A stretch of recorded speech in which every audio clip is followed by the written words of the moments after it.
It was picture perfect at Montrose Beach today, but for dozens of veterans, it was much more about fun out in the sun. It really was. Consider it therapy of sorts to help cope with the battle scars suffered during the dark days of war.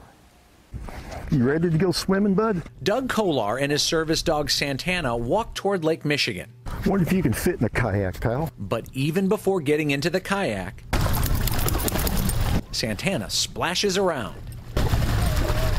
While this looks like a perfect day in Chicago, we have to take a trip back to 2008 and Afghanistan to understand the full context. But what got me rattled were the rockets. Nobody told me about the rockets coming. Kolar told us to refer to him as Sarge. A decade after serving, he's still suffering from PTSD. I have anxiety at times. So the Wounded Warrior Project brought vets like Sarge together to paddle around Montrose Beach. But around here, we can just be ourselves.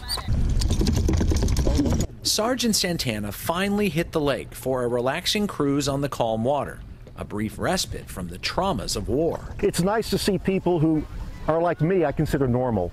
They're normal like I'm normal. Shati Sally is all smiles today, sharing a kayak, a sharp contrast from her time in Iraq when the Chicagoan repaired electronics. She too suffers from PTSD.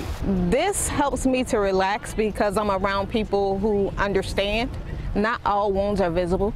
PTSD, I consider it an invisible wound. They get to have that chance to bond with other veterans and build that peer-to-peer support system that's so crucial in recovery. Back to Sarge. Despite his suffering, he tries to remain positive. If we accept what we have, we accept who we are.